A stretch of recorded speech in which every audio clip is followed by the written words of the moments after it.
श्रीमद् भगवद गीता का दूसरा अध्याय सांख्य योग के नाम से जाना जाता है, जो अर्जुन के मोह और विषाद के समाधान के रूप में भगवान श्री कृष्ण द्वारा दिए गए उपदेशों की शुरुआत है।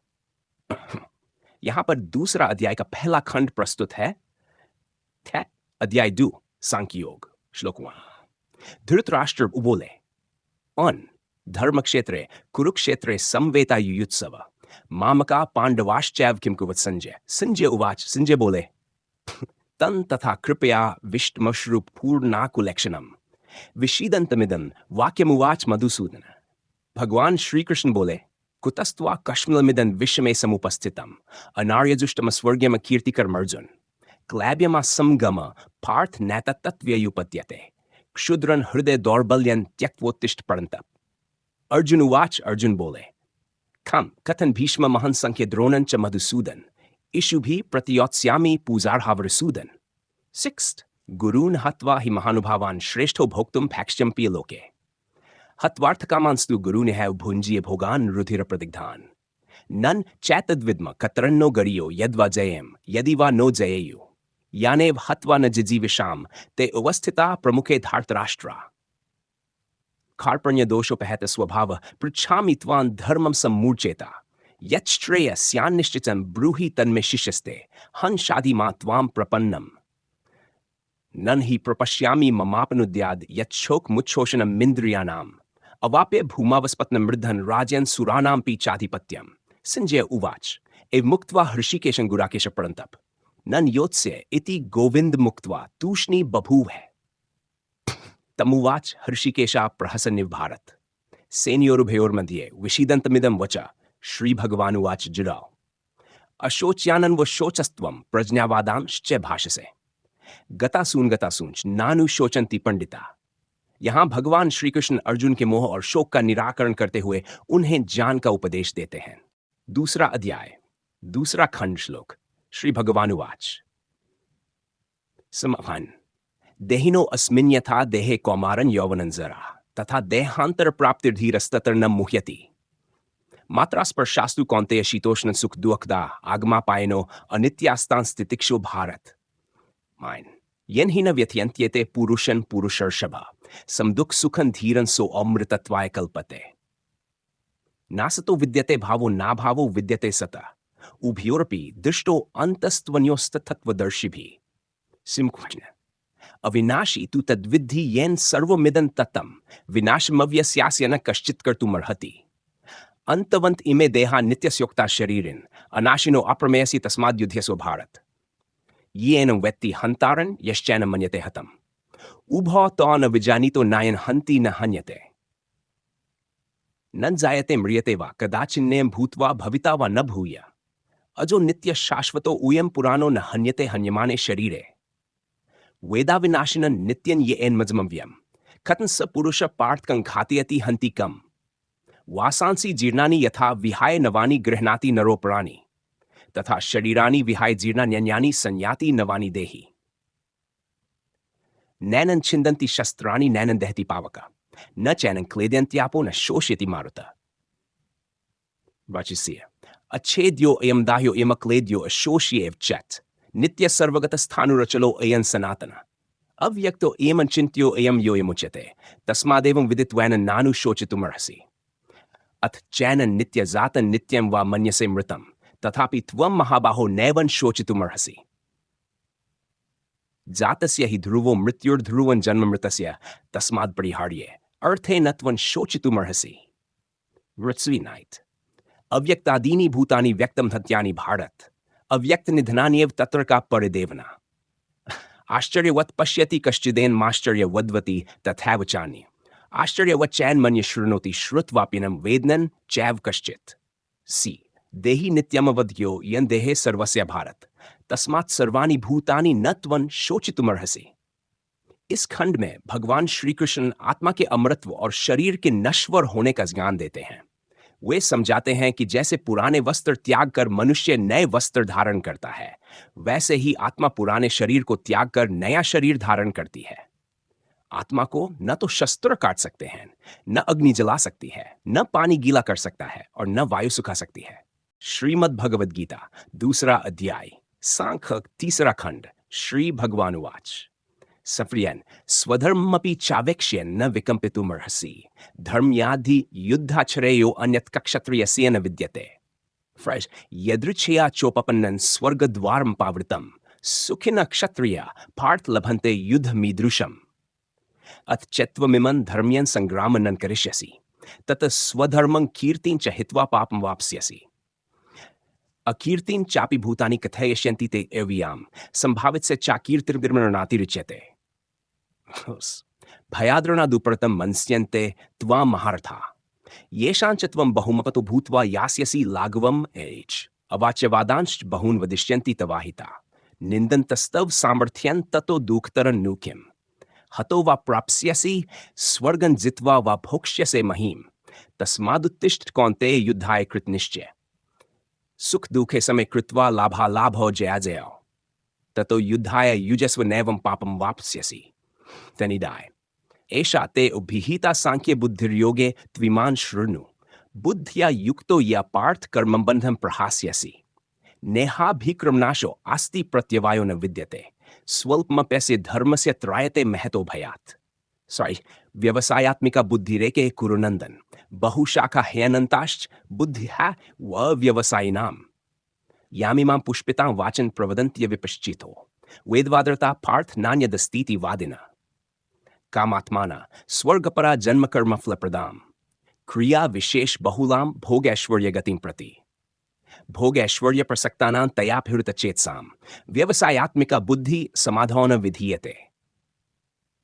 त्रैगुण्य विषया वेदा निस्त्रैगुण्यो भवार्जुन निर्द्वन्द्वो नित्यसत्वस्थो निर्योगक्षेम आत्मवान यावानर्थ उत्पाने सर्वतः संप्लुतोदके तावान् सर्वेषु वेदेषु ब्राह्मणस्य विजान्तः कर्मण्येवाधिकारस्ते मा फलेषु कदाचन मा कर्मफल हेतुर्भूर्मा ते संगो अस्त्व कर्मणि मान अफेरि माइट योगस्थ कुरु कर्माणि संगं त्यक्त्वा धनञ्जय सिद्ध्य सिद्ध्यो समो भूत्वा समत्वं योग उच्यते।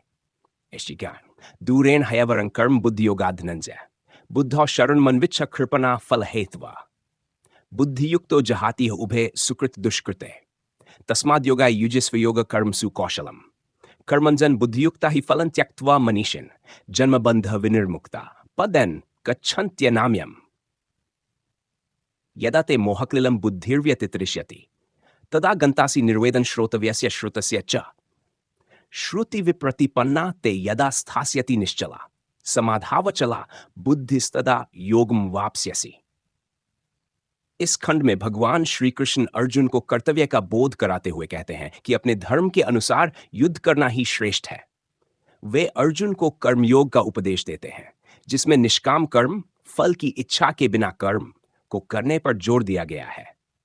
भगवान श्री कृष्ण यह भी बताते हैं कि योग से प्राप्त समत्व बुद्धि सफलता और असफलता में समान भाव ही सच्चा योग है और इसी से कर्म बंधनों से मुक्ति मिलती है। श्रीमद् भगवद गीता दूसरा अध्याय चौथा खंड।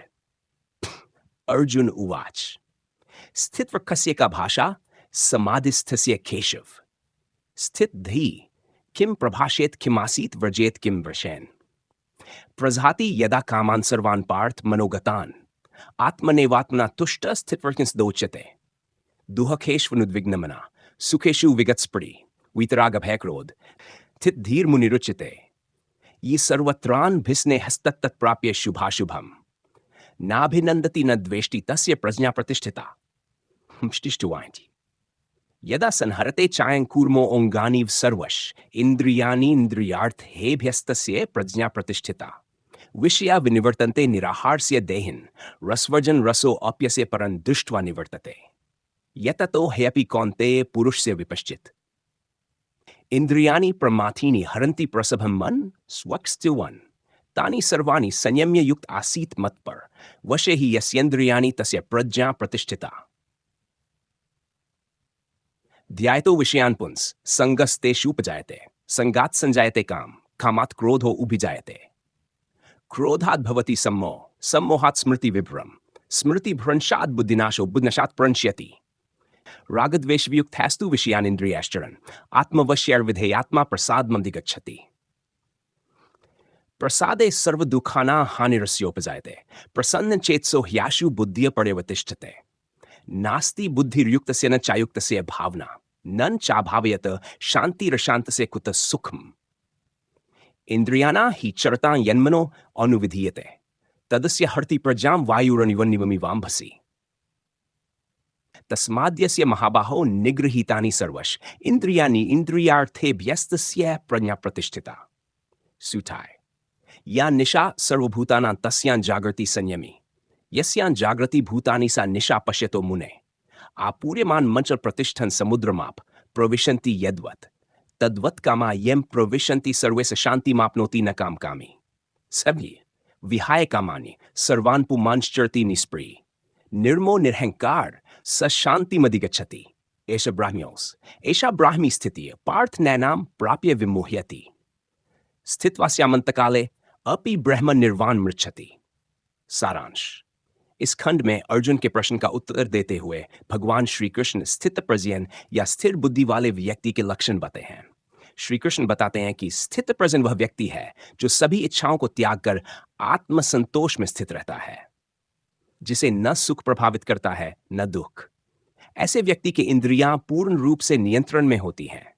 वह व्यक्ति राग, द्वेष और क्रोध से मुक्त होता है और शांत चित्त रहता है। इसी स्थिर बुद्धि से वह व्यक्ति परम शांति को प्राप्त करता है और जीवन के अंत में मोक्ष प्राप्त कर लेता है।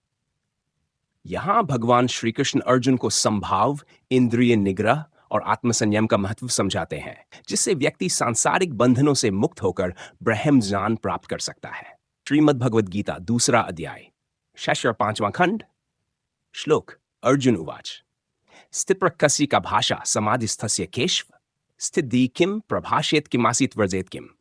श्री भगवान उवाच प्रजहाति यदा कामान सर्वान् पार्थ मनोगतान् आत्मन्येवात्मना तुष्ट स्थित प्रजिंस्तदोच्यते। स्मित दुखेष्वनुद्विग्नमना सुखेषु विगतस्पृह वीतराग भयक्रोध स्थित धीर मुनिरुच्यते।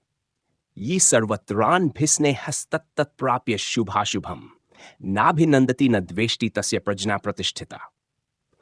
यदा संहरते चायन कूर्मो अंगानीव सर्वश इंद्रियाणीन्द्रियार्थेभ्यस्तस्य प्रज्ञा प्रतिष्ठिता। विषया विनिवर्तन्ते निराहारस्य देहिन् रसवर्जन रसो अप्यस्य परं दृष्ट्वा निवर्तते। यततो ह्यपि कौन्ते पुरुषस्य विपश्चित इंद्रियाणि प्रमाथीनि हरन्ति प्रसभं मन। 61 तानि सर्वाणि संयम्य युक्त आसीत् मत्पर वशे हि यस्येन्द्रियाणि तस्य प्रज्ञा प्रतिष्ठिता। ध्यायतो विषयान् पुंस संगस्तेषुपजायते संगात् संजायते काम कामात् क्रोधो उभिजायते क्रोधात् भवति सम्मोह सम्मोहात् स्मृति विभ्रम स्मृति भ्रंशात् बुद्धिनाशो बुद्धिनाशात् प्रणश्यति।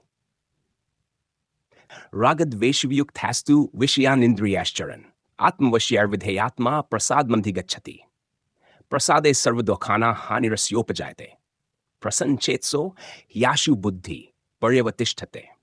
नास्ति बुद्धिर्युक्तस्य न चायुक्तस्य भावना नन चाभाव्यत् शांतिरशांतस्य कुत सुखम्। स्थिसेत् इंद्रियाणा हि चरतां यन्मनो अनुविधीयते तदस्य हरति प्रजां वायुरनिवमिवाम्भसि।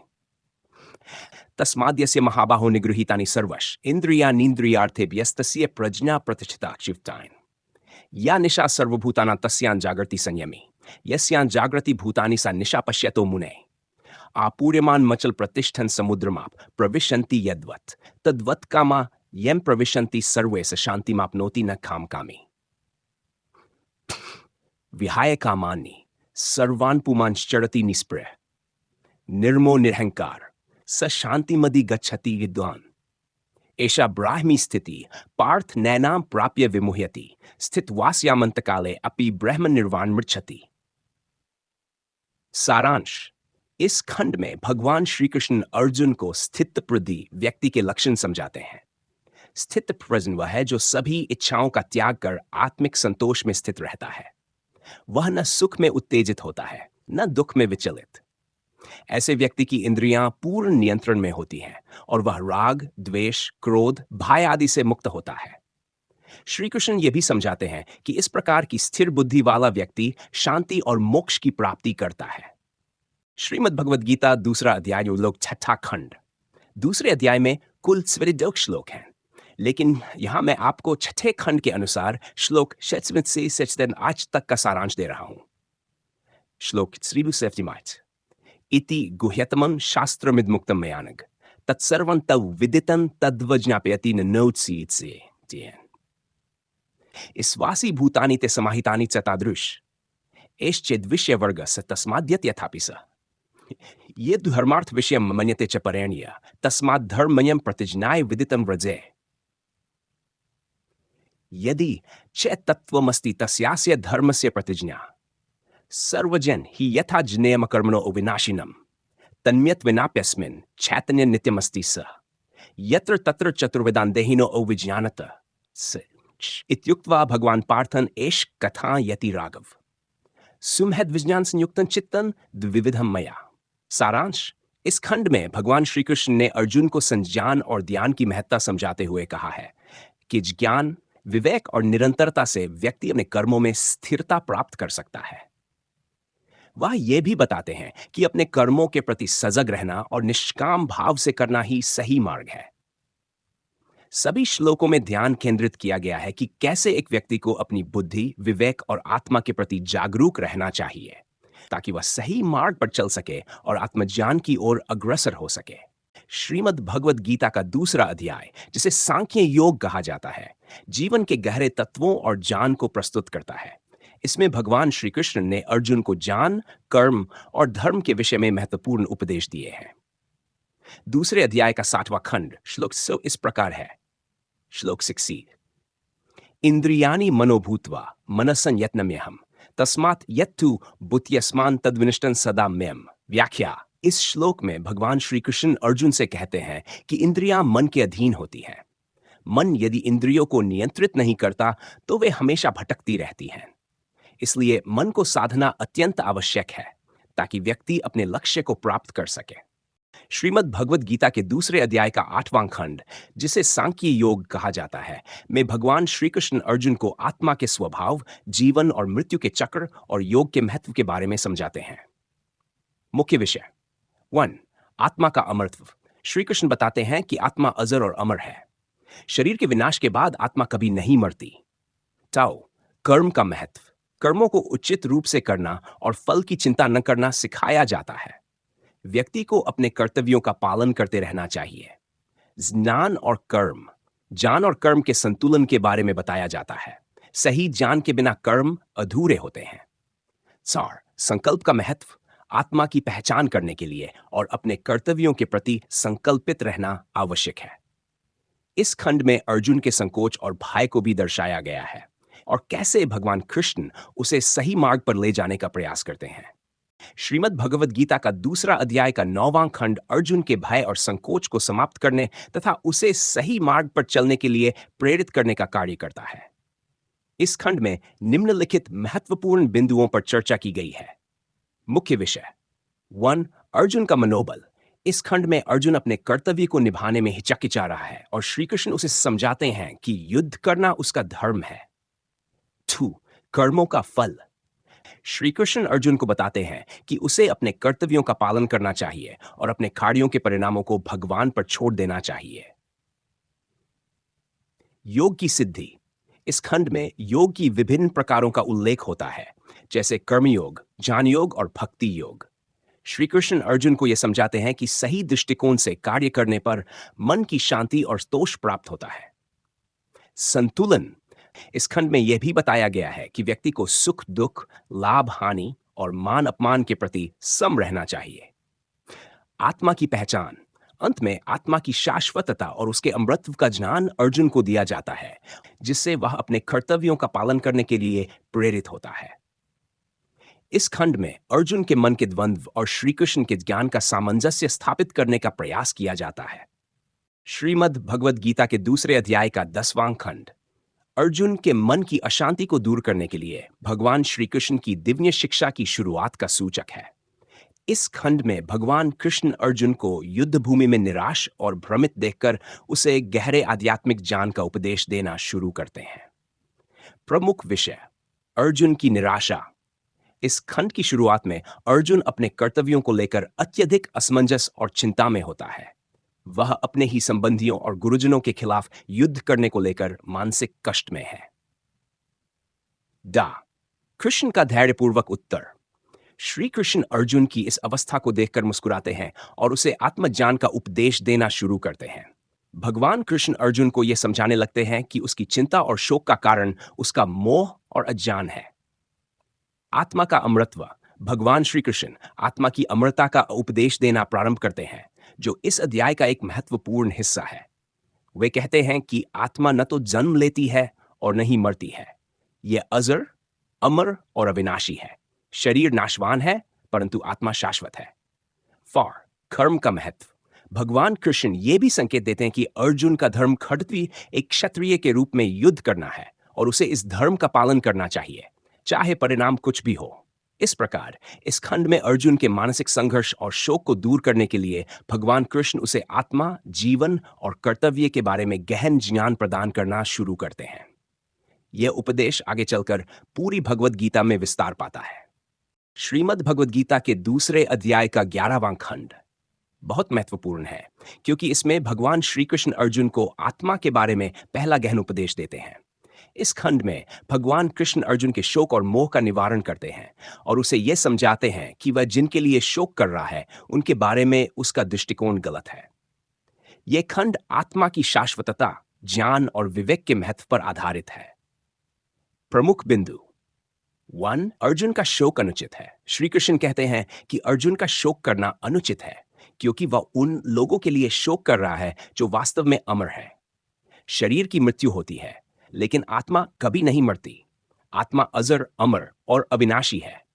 श्लोक 2.1 श्री भगवानुवाच अशोन्वचस्त्वं प्रज्ञावादांच भाष्यसे गतासूंच नानुशोचन्ति पंडिता। अर्थ, श्री भगवान ने कहा, तुम उन लोगों के लिए शोक कर रहे हो जिनके लिए शोक करना उचित नहीं है, और फिर भी तुम प्रज्ञावान पुरुषों के समान बातें कर रहे हो। ज्ञानी पुरुष न मरे हुए के लिए शोक करते हैं और न जीवित के लिए। आत्मा की शाश्वतता। श्री कृष्ण आत्मा के अविनाशी होने का उपदेश देते हैं। आत्मा न कभी जन्म लेती है, न मरती है, और न ही उसे कोई मार सकता है। यह शरीर मात्र एक वस्त्र के समान है जो समय के साथ बदल जाता है, जबकि आत्मा अपरिवर्तनीय और शाश्वत होती है। 3. ज्ञान का महत्व। भगवान कृष्ण अर्जुन को बताते हैं कि ज्ञानी व्यक्ति आत्मा और शरीर के अंतर को समझता है। शरीर नश्वर है, लेकिन आत्मा अजर अमर है, इसलिए शोक करना व्यर्थ है। यह ज्ञान ही मानव को मोह और शोक से मुक्त करता है। सार धर्म का पालन। श्री कृष्ण अर्जुन को उसके क्षत्रिय धर्म की याद दिलाते हैं। युद्ध करना उसका कर्तव्य है और उसे धर्म के मार्ग पर चलना चाहिए। सही ज्ञान के साथ कर्म करते हुए उसे अपने कर्तव्यों का पालन करना चाहिए। इस प्रकार इस खंड में श्री कृष्ण अर्जुन को आत्मा की अनश्वरता का ज्ञान देकर उसकी मोह और शोक की स्थिति से उबारने का प्रयास करते हैं। वे बताते हैं कि आत्मा शरीर से परे है और सच्चा ज्ञानी व्यक्ति आत्मा के शाश्वत स्वरूप को समझता है। श्रीमद् भगवद गीता के दूसरे अध्याय का 12वां खंड भगवान श्री कृष्ण के आत्मा के अमरत्व और अनश्वरता के उपदेश को और अधिक विस्तार से समझाता है। इस खंड में भगवान श्री कृष्ण अर्जुन को यह बताते हैं कि न तो आत्मात्मा का कोई आरंभ है न अंत। सभी जीव आत्मा के रूप में सदा से हैं और सदा रहेंगे। श्लोक 2.1 नत्वेवाहं जातु नासन नत्व नेमे जनाधिपा नन चैवन भविष्यामा सर्वे वयमत परम। श्री कृष्ण कहते हैं, ऐसा कभी नहीं हुआ कि मैं कृष्ण नहीं था, या तुम अर्जुन नहीं थे, या ये राजा लोग जिनके लिए तुम शोक कर रहे हो नहीं थे, और नहीं ऐसा कभी होगा कि हम आगे कभी नहीं रहेंगे। अर्थात हम सभी का अस्तित्व सदा से था और सदा रहेगा। इस श्लोक के मुख्य बिंदु 1. आत्मा की शाश्वतता। भगवान श्री कृष्ण अर्जुन को यह समझाते हैं कि आत्मा न कभी जन्म लेती है और न कभी मरती है। यह हमेशा से है और हमेशा रहेगी। वे बताते हैं कि आत्मा शाश्वत और अजर अमर है। जीवों का अनादि और अनंत अस्तित्व। कृष्ण ये स्पष्ट करते हैं कि हम सभी का अस्तित्व सदा से है। आत्मा समय और स्थान की सीमाओं से परे है। इसलिए अर्जुन का अपने संबंधियों के लिए शोक करना व्यर्थ है, क्योंकि आत्मा कभी नहीं होती। मृत्यु और जन्म की प्रक्रिया। यह श्लोक जीवन और मृत्यु के चक्र को समझने का भी प्रयास है। शरीर मरता है, लेकिन आत्मा किसी और शरीर में प्रवेश कर पुनः जन्म लेती है। इस प्रकार आत्मा कभी समाप्त नहीं होती। सर, समय की अवधारणा। भगवान श्री कृष्ण अर्जुन को यह भी समझाते हैं कि आत्मा के संदर्भ में समय का कोई महत्व नहीं है। आत्मा अनादि और अनंत है। यह समय और स्थान से बंधी नहीं है। इस श्लोक का मुख्य उद्देश्य अर्जुन को यह समझाना है कि उसका अपने संबंधियों के प्रति मोह और शोक केवल उसके अज्ञान के कारण है। आत्मा की शाश्वतता को समझने से अर्जुन का यह मोह समाप्त हो सकता है और वह अपने धर्म का पालन करने के लिए प्रेरित हो सकता है। श्रीमद् भगवद गीता के दूसरे अध्याय का 13वां खंड आत्मा और शरीर के स्वभाव को स्पष्ट करने के क्रम में आता है। इस खंड में भगवान श्री कृष्ण आत्मा की शाश्वतता और शरीर की परिवर्तनशीलता के बारे में बताते हैं। श्लोक देहिनो अस्मिन्यथा देहे कौमारन यौवनन जरा तथा देहांतर प्राप्ति धीरस्ततर न मुह्यति। जैसे इस शरीर में आत्मा बाल्यावस्था से युवावस्था और फिर वृद्धावस्था तक परिवर्तन करती है, वैसे ही मृत्यु के बाद आत्मा एक शरीर को छोड़कर दूसरे शरीर को प्राप्त करती है। धीर ज्ञानी पुरुष इस परिवर्तन से मोहित नहीं होते। इस श्लोक के मुख्य बिंदु 1. शरीर का परिवर्तन। श्री कृष्ण ये समझाते हैं कि जिस प्रकार एक व्यक्ति के शरीर में जीवन के विभिन्न चरणों बाल्यावस्था, युवावस्था, वृद्धावस्था में परिवर्तन होते रहते हैं, उसी प्रकार मृत्यु के बाद आत्मा भी शरीर बदलती है। शरीर अस्थायी है और इसमें निरंतर परिवर्तन होता रहता है। आत्मा की स्थिरता। आत्मा के विषय में यह बताया गया है कि आत्मा कभी नहीं बदलती। यह शरीर के साथ जुड़ी होती है, लेकिन स्वयं अपरिवर्तनीय और अजरमर होती है। शरीर की मृत्यु के बाद भी आत्मा एक नए शरीर में प्रवेश करती है। 3. ज्ञानी व्यक्ति का दृष्टिकोण। जो व्यक्ति इस सत्य को जानता है, वह मृत्यु या जीवन के इस चक्र से भ्रमित या दुखी नहीं होता। ऐसे व्यक्ति को ज्ञानी या धीर कहा जाता है। वह समझता है कि आत्मा अमर है और शरीर मात्र एक अस्थायी आवरण है। 4. मृत्यु का स्वाभाविक रूप। श्री कृष्ण यह समझाने का प्रयास कर रहे हैं कि जैसे शरीर की अवस्था बाल, युवा, वृद्ध बदलती है, वैसे ही मृत्यु के बाद आत्मा का नया शरीर प्राप्त करना स्वाभाविक है। इसमें शोक करने का कोई कारण नहीं है, क्योंकि यह जीवन का एक स्वाभाविक चक्र है। श्लोक का संदेश।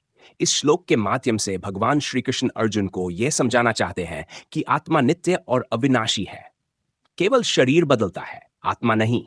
इसलिए उसे अपने संबंधियों के शरीर के नाश के लिए शोक नहीं करना चाहिए, क्योंकि आत्मा उनका त्याग कर नए शरीर में प्रवेश करेगी। इस ध्यान के साथ अर्जुन को अपने कर्तव्यों का पालन करना चाहिए, बिना किसी शोक या मोह के।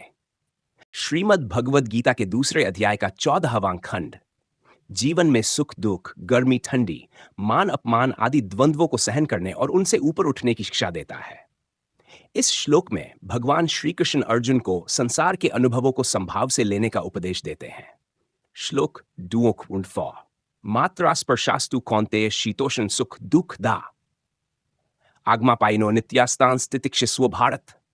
हे कौन्तेय, इंद्रियों और इंद्रिय विषयों के संपर्क से उत्पन्न होने वाले शीत उष्ण, गर्मी सर्दी, सुख दुख आदि क्षणिक हैं। ये आते जाते रहते हैं। हे भारत अर्जुन, उन्हें धैर्यपूर्वक सहन करो। इस श्लोक के मुख्य बिंदु 1. इंद्रियों का अनुभव। भगवान श्री कृष्ण बताते हैं कि सुख दुख, सर्दी गर्मी आदि अनुभव केवल इंद्रियों और इंद्रिय विषयों के संपर्क से उत्पन्न होते हैं। ये अनुभव हमारी इंद्रियों द्वारा हमें महसूस होते हैं, लेकिन आत्मा इनसे प्रभावित नहीं होती। क्षणिक और अस्थायी। इन अनुभवों की अस्थायी और क्षणिक प्रकृति को स्पष्ट करते हुए भगवान श्री कृष्ण बताते हैं कि सुख दुख, सर्दी गर्मी, मान अपमान आदि अनुभव आते और चले जाते हैं। वे स्थायी नहीं हैं। इसलिए व्यक्ति को इनसे प्रभावित होकर अपने कर्तव्य से विचलित नहीं होना चाहिए। सहनशीलता। श्री कृष्ण अर्जुन को धैर्य और सहनशीलता का उपदेश देते हैं। जो व्यक्ति जीवन के इन द्वंद्वों को सहन कर लेता है और इनसे विचलित नहीं होता, वह स्थिर बुद्धि और योगी कहलाता है। अर्जुन को यह समझाया जाता है कि उसे अपने जीवन में आने वाले सुख दुख और अन्य द्वंद्वों को सहन करना सीखना चाहिए, क्योंकि ये जीवन का स्वाभाविक हिस्सा है। आध्यात्मिक दृष्टिकोण। भगवान श्री कृष्ण ये भी संकेत करते हैं कि जो व्यक्ति इन द्वंद्वों को संभाव से सहन करता है, वह धीरे धीरे आध्यात्मिक दृष्टि प्राप्त करता है और आत्मा के शाश्वत स्वरूप को समझता है। आत्मा इन भौतिक अनुभवों से प्रभावित नहीं होती, इसलिए व्यक्ति को भी आत्मा के स्वरूप को पहचान कर अपने कर्तव्यों का पालन करना चाहिए। श्लोक का संदेश। इस श्लोक में भगवान श्री कृष्ण अर्जुन को यह समझाने का प्रयास करते हैं कि जीवन में आने वाले सुख दुख, सर्दी गर्मी जैसे अनुभव केवल क्षणिक हैं। उन्हें धैर्यपूर्वक सहन करना चाहिए और इनसे विचलित हुए बिना अपने कर्तव्यों का पालन करना चाहिए। ये जीवन का एक स्वाभाविक चक्र है जो आता और चला जाता है, इसलिए बुद्धिमान व्यक्ति इनसे प्रभावित नहीं होते। श्रीमद् भगवद गीता के दूसरे अध्याय का 15वां खंड सहनशीलता और समता के सिद्धांत को विस्तार से बताता है। इस श्लोक में भगवान श्री कृष्ण अर्जुन को यह समझाते हैं कि जो व्यक्ति जीवन के द्वंद्वों, सुख दुख, मान अपमान आदि में स्थिर रहता है, वही व्यक्ति मुक्ति प्राप्त करने योग्य होता है। श्लोक 2 यन ही न व्यथयन्त्येते पुरुषं पुरुषर्षभ समदुःखं धीरं सो अमृतत्वाय कल्पते। हे अर्जुन, पुरुषों में श्रेष्ठ, जिसे सुख दुख समान रूप से प्रभावित नहीं करते, जो धीर धैर्यवान है, वह अमृत मुक्ति के योग्य हो जाता है। इस श्लोक के मुख्य बिंदु 1 समत्व का गुण। भगवान श्री कृष्ण अर्जुन को सिखाते हैं कि जिस व्यक्ति को जीवन के सुख और दुख एक समान प्रतीत होते हैं, वह व्यक्ति सच्चा धैर्यवान होता है। उसे जीवन के उतार चढ़ाव प्रभावित नहीं करते। वह व्यक्ति अपने मन और बुद्धि में स्थिरता बनाए रखता है, चाहे परिस्थिति कैसी भी हो। 2 धैर्य और सहनशीलता। इस श्लोक में धीर शब्द का प्रयोग किया गया है, जिसका अर्थ है धैर्यवान और स्थिर बुद्धि व्यक्ति। भगवान कृष्ण समझाते हैं कि जो व्यक्ति जीवन के सभी द्वंद्वों को सहन कर सकता है और उनमें विचलित नहीं होता, वह व्यक्ति ही वास्तव में आध्यात्मिक मार्ग पर अग्रसर होता है। अमृत मुक्ति का अधिकार। भगवान श्री कृष्ण ये स्पष्ट करते हैं कि जो व्यक्ति सुख और दुख में सम रहता है, वह मोक्ष मुक्ति के योग्य होता है। मोक्ष का अर्थ है जन्म और मृत्यु के चक्र से मुक्त होना। ऐसे व्यक्ति को आत्मज्ञान प्राप्त होता है और वह संसार के मोह माया से ऊपर उठ जाता है। सुख दुख से अछूता रहना। इस श्लोक में यह संदेश है कि जो व्यक्ति आत्मा के शाश्वत स्वरूप को समझ लेता है, उसे भौतिक संसार के सुख दुख प्रभावित नहीं करते। वह जानता है कि यह सब अस्थायी है और आत्मा इन सब से परे है, इसलिए उसे किसी भी परिस्थिति में धैर्य और स्थिरता बनाए रखनी चाहिए। श्लोक का संदेश। इस श्लोक के माध्यम से भगवान श्री कृष्ण ये सिखाते हैं कि जीवन में जो भी द्वंद्व आते हैं, जैसे सुख और दुख, उनसे विचलित हुए बिना व्यक्ति को संभाव में रहना चाहिए। जो व्यक्ति धैर्य के साथ इन द्वंद्वों का सामना करता है और उन्हें समान दृष्टि से देखता है, वही व्यक्ति मुक्ति प्राप्त करने के योग्य होता है। इस प्रकार अर्जुन को सिखाया जाता है कि उसे अपने कर्तव्यों का पालन करते समय जीवन के इन द्वंद्वों से अप्रभावित रहना चाहिए। श्रीमद् भगवद गीता के दूसरे अध्याय का 16वां खंड सत्य और असत्य, शाश्वत और अस्थायी के बीच के अंतर को समझाता है। इस श्लोक में भगवान श्री कृष्ण अर्जुन को यह सिखाते हैं कि असत्य और अस्थायी वस्तुओं का कोई स्थायी अस्तित्व नहीं है, जबकि सत्य और शाश्वत वस्तुओं का कभी नाश नहीं होता। इस श्लोक के माध्यम से श्री कृष्ण आत्मा की अनश्वरता और शरीर की नश्वरता पर जोर देते हैं। श्लोक डूब्ड नासतो विद्यते भावो नाभावो विद्यते सत उभयोरपि दृष्टो अंतस्त्वन्योस्तत्वदर्शी भी। अर्थ, असत्य स्थायी का कोई अस्तित्व नहीं है और सत्य का कभी अभाव नहीं होता। तत्वज्ञानी पुरुषों द्वारा इन दोनों का सही रूप में अनुभव किया गया है। इस श्लोक के मुख्य बिंदु एन सत्य और असत्य का भेद। भगवान श्री कृष्ण ये स्पष्ट करते हैं कि असत्य जो अस्थायी और नाशवान है, उसका कोई स्थायी अस्तित्व नहीं है। असत्य वस्तुएं समय के साथ नष्ट हो जाती हैं। दूसरी ओर सत्य जो शाश्वत और अनश्वर है, उसका कभी नाश नहीं होता। सत्य आत्मा है और असत्य शरीर जो समय के साथ नष्ट हो जाता है। आत्मा और शरीर का अंतर। आत्मा को शाश्वत और अमर बताया गया है, जबकि शरीर अस्थायी और नाशवान है। शरीर का विनाश हो सकता है, लेकिन आत्मा न कभी पैदा होती है और न कभी मरती है। आत्मा का अस्तित्व स्थायी और शाश्वत है। 3 तत्वज्ञानी पुरुषों की दृष्टि। तत्वदर्शी या ज्ञानी पुरुष जिन्होंने आत्मा के स्वरूप को जान लिया है, वे इस सत्य को स्पष्ट रूप से समझते हैं। वे जानते हैं कि भौतिक वस्तुएं जैसे शरीर अस्थायी है, जबकि आत्मा का कोई नाश नहीं होता। सैर भौतिक और आध्यात्मिक दृष्टिकोण। इस श्लोक में भगवान श्री कृष्ण ये शिक्षा देते हैं कि मनुष्य को भौतिक वस्तुओं के मोह से ऊपर उठकर आत्मा के शाश्वत स्वरूप को समझना चाहिए। भौतिक संसार में सब कुछ परिवर्तनशील और अस्थायी है, लेकिन आत्मा अपरिवर्तनीय और अनंत है। श्लोक का संदेश। इस श्लोक का मुख्य संदेश यह है कि हमें अस्थायी और नाशवान वस्तुओं के प्रति मोह छोड़कर शाश्वत सत्य आत्मा की ओर ध्यान देना चाहिए।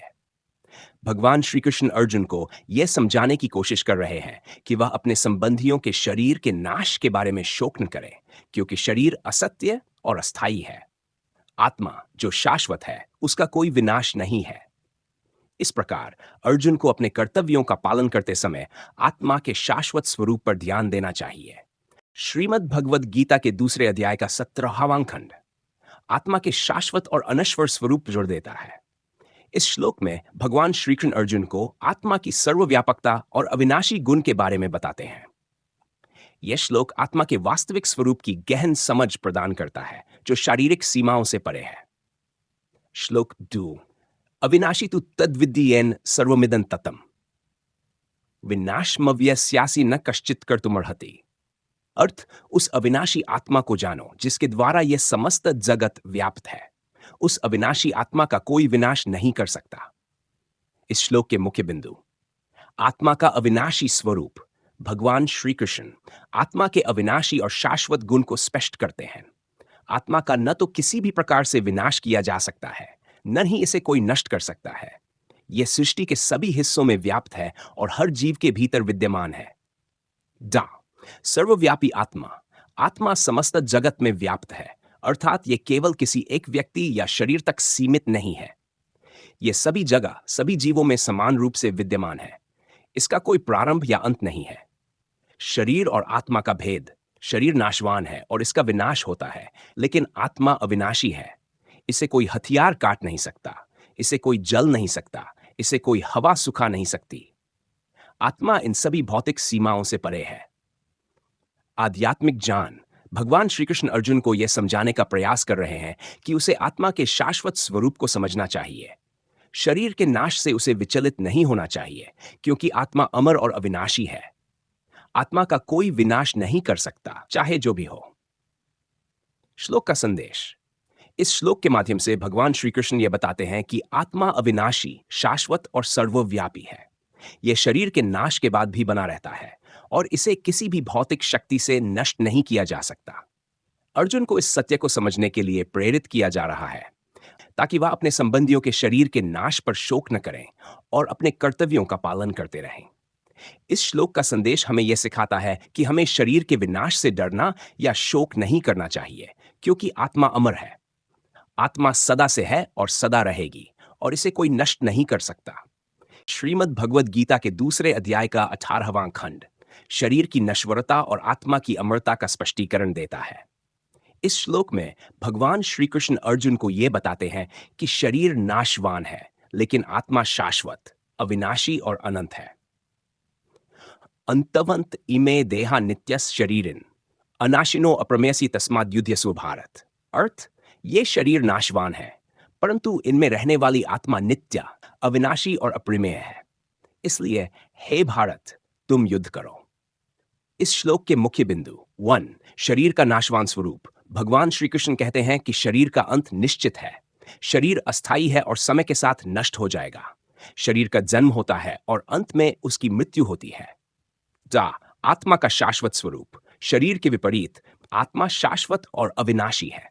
आत्मा न तो पैदा होती है और न ही मरती है। यह नित्य और अप्रमेय है, अर्थात इसे मापा नहीं जा सकता या भौतिक साधनों से समझा नहीं जा सकता। आत्मा का कोई अंत नहीं है और यह सभी शरीरों में एक समान रूप से विद्यमान है। 3 कर्तव्य का पालन। भगवान श्री कृष्ण अर्जुन को यह उपदेश देते हैं कि चूंकि शरीर नाशवान है और आत्मा अमर है, इसलिए उसे अपने कर्तव्यों से पीछे नहीं हटना चाहिए। अर्जुन को अपने धर्म, क्षत्रिय धर्म के अनुसार युद्ध करना चाहिए, क्योंकि किसी की आत्मा का नाश नहीं हो सकता, केवल शरीर का अंत होता है। फैर आध्यात्मिक दृष्टिकोण। इस श्लोक के माध्यम से भगवान श्री कृष्ण यह भी सिखाते हैं कि मृत्यु से डरना या शोक करना उचित नहीं है, क्योंकि आत्मा शाश्वत है। जो व्यक्ति इस सत्य को समझता है, वह जीवन के नाशवान पहलुओं से विचलित नहीं होता और अपने कर्तव्यों का पालन करता है। श्लोक का संदेश। इस श्लोक में भगवान श्री कृष्ण अर्जुन को शरीर और आत्मा के बीच का भेद समझाते हैं। शरीर नाशवान है, लेकिन आत्मा अमर और अनश्वर है। इसलिए अर्जुन को युद्ध से पीछे नहीं हटना चाहिए, क्योंकि उसका शोक करना या किसी के शरीर के नाश का भय रखना उचित नहीं है। आत्मा का कभी विनाश नहीं होता और शरीर केवल आत्मा का एक अस्थायी आवरण है। अर्जुन को आत्मा के शाश्वत स्वरूप को समझते हुए अपने कर्तव्यों का पालन करना चाहिए। यदि आप किसी अन्य श्लोक या खंड की व्याख्या चाहते हैं तो बताएं। श्रीमद् भगवद गीता दूसरे अध्याय का 19वां खंड आत्मा की अमरता और अज्ञानता के परिणामों को दर्शाता है। भगवान श्री कृष्ण अर्जुन को यह समझाते हैं कि जो लोग आत्मा को मारने वाला या मारा जाने वाला समझते हैं, वे वास्तव में अज्ञानी हैं। आत्मा को न तो कोई मार सकता है और न ही आत्मा मर सकती है। श्लोक 2, येनम वेत्ति हंतारन यश्चैनम मन्यते हतम उभौ तौन विजानीतो नाय हंति न हन्यते। अर्थ, जो इसे आत्मा को मारने वाला समझता है और जो इसे मरा हुआ मानता है, दोनों ही अज्ञान में है। आत्मा न मारती है और न मारी जाती है। इस श्लोक के मुख्य बिंदु अज्ञान का परिणाम। भगवान श्री कृष्ण ये स्पष्ट करते हैं कि जो व्यक्ति आत्मा को मारने वाला या मारा गया मानता है, वह अज्ञान में है। आत्मा का स्वरूप शाश्वत और अमर है। इसे मारने या मरने की बात करना अज्ञान का परिचायक है। आत्मा न मार सकती है, न मारी जा सकती है। आत्मा की अमरता और अविनाशी स्वरूप को पुनः स्पष्ट करते हुए भगवान श्री कृष्ण बताते हैं कि आत्मा का नाश संभव नहीं है। यह न किसी को मार सकती है, न इसे कोई मार सकता है। आत्मा जन्म मृत्यु के चक्र से मुक्त होती है और इस पर भौतिक चीजों का कोई प्रभाव नहीं पड़ता। शरीर और आत्मा का भेद। यह श्लोक शरीर और आत्मा के बीच के अंतर को और भी गहराई से समझाता है। शरीर नाशवान है और इसे मारा जा सकता है, लेकिन आत्मा अनश्वर और अपरिवर्तनीय है। आत्मा इन सभी भौतिक गतिविधियों से परे है। सार, अर्जुन के भ्रम का निवारण। भगवान श्री कृष्ण अर्जुन को यह समझाने का प्रयास कर रहे हैं कि युद्ध में लोगों के शरीर को नष्ट करना आत्मा को नष्ट करना नहीं है। आत्मा का कोई विनाश नहीं हो सकता। इसलिए अर्जुन को अपने कर्तव्यों का पालन करना चाहिए, बिना किसी भय या शोक के, क्योंकि आत्मा अमर है। श्लोक का संदेश। भगवान श्री कृष्ण इस श्लोक में आत्मा की अमरता का ज्ञान देते हुए यह समझाते हैं कि आत्मा को मारने वाला या मारा हुआ मानने वाले दोनों अज्ञानी हैं। आत्मा शाश्वत, अविनाशी और अमर है। अर्जुन को यह जानकर आत्मा की शाश्वतता को समझना चाहिए और बिना किसी भ्रम या शोक के अपने कर्तव्यों का पालन करना चाहिए। यह श्लोक हमें यह सिखाता है कि हमें आत्मा के शाश्वत स्वरूप को समझना चाहिए और शरीर के नाश के कारण शोक या भय नहीं करना चाहिए। आत्मा न तो मारती है और न ही मारी जाती है। यह अजर अमर और शाश्वत है। श्रीमद् भगवद गीता के दूसरे अध्याय का 20वां खंड आत्मा की शाश्वतता और शरीर के क्षणिक स्वभाव पर ध्यान केंद्रित करता है। इस श्लोक में भगवान श्री कृष्ण अर्जुन को आत्मा की अमरता और शरीर की अस्थिरता के बारे में बताते हैं, जिससे वह अपने कर्तव्यों को निभाने के लिए प्रेरित होते हैं। श्लोक 2.d अजो नित्य शाश्वतो पुराणो न हन्यते हन्यमाने शरीर। अजो नित्य शाश्वतो यम पुराणो न हन्यते हन्यमाने शरीर। अर्थ, आत्मा न तो जन्मती है और न ही मरती है। यह नित्य, शाश्वत और पुरानी है। जब शरीर का विनाश होता है तब भी आत्मा नष्ट नहीं होती। इस श्लोक के मुख्य बिंदु 1, आत्मा का अविनाशी गुण।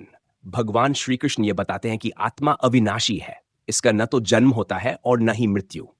आत्मा नित्य है और इसके स्वरूप में कोई परिवर्तन नहीं होता। शरीर का क्षणिक स्वभाव। शारीरिक रूप से आत्मा का निवास केवल एक क्षणिक शरीर में होता है, जो जन्म और मृत्यु के चक्र में बंधा होता है। शरीर का विनाश होना निश्चित है, लेकिन आत्मा शाश्वत है और इसे कोई भी नष्ट नहीं कर सकता। पुरातनता। यहां पुराण का अर्थ है पुरानी। आत्मा की स्थिति को बताने के लिए इस शब्द का प्रयोग किया गया है। आत्मा हमेशा से है और हमेशा रहेगी। यह भौतिक संसार के परिवर्तनों से प्रभावित नहीं होती। शिक्षा का महत्व। भगवान श्री कृष्ण अर्जुन को यह सिखाते हैं कि उसे आत्मा की शाश्वतता को समझना चाहिए और अपने कर्तव्यों का पालन करते समय शरीर के नाश से चिंतित नहीं होना चाहिए। आत्मा का नाश नहीं होता, इसलिए युद्ध में कर्तव्य निभाने में संकोच नहीं करना चाहिए। श्लोक का संदेश। इस श्लोक के माध्यम से भगवान श्री कृष्ण आत्मा की अमरता को उजागर करते हैं। आत्मा न जन्मती है न मरती है और यह हमेशा बनी रहती है। अर्जुन को इस ज्ञान को समझते हुए अपने कर्तव्यों का पालन करना चाहिए। यह श्लोक हमें यह सिखाता है कि हमें आत्मा के अमर स्वरूप को जानकर नश्वर शरीर के नाश पर शोक नहीं करना चाहिए।